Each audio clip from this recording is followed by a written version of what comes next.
আপনারা সবাই কেমন আছো? আজকে দেখানো হচ্ছে ব্যাক গিয়ার। এই ব্যাকে এখানে যে কোনো গাড়ি ব্যাকে যে পার্কিং করে, এই যে পার্কিংটা সোজা করবে এই গাড়িটা নিয়ে, তারপরে আবার সামনে দাঁড়াবে, আবার ব্যাকে যাবে। তো জেনে নেবো কোথা দিয়ে আসছে, কি নাম স্টুডেন্টের।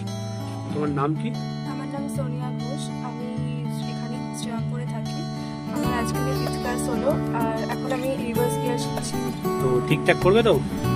ও for the best. Okay okay, কদিন ক্লাস হলো বলে দেখ। আজকে 5th ক্লাস হলো। ঠিক আছে ঠিক আছে, করো। হ্যান্ড ব্রেকটা নামো, হ্যান্ড ব্রেকটা। চলো আস্তে আস্তে ক্লাস ছাড়ো, ব্রেকে পা রাখো। ব্রেকে পা রেখেছো তো? চলো পেছনে দেখো, ব্রেকে পা রাখবে, অসুবিধা হলে ব্রেক মারবে।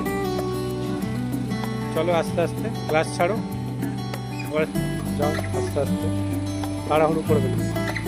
ওদিকেও দেখবে, বাঁ দিকেও দেখবে, ডান দিকেও দেখবে, দুদিকেই দেখবে। আস্তে আস্তে, ভেরি গুড। আবার স্টপ করো, স্টপ স্টপ, দাঁড়াও, ছাড়ো, আস্তে আস্তে ছাড়ো, ছাড়ো, আস্তে আস্তে বাঁ দিকে দেখবে, বাঁ দিকে দেখবে। আসো আসো, হ্যাঁ আরো আসো, আসো আসো, বাঁ দিকে লুকিং গ্লাস দেখবে, আসো, স্টপ।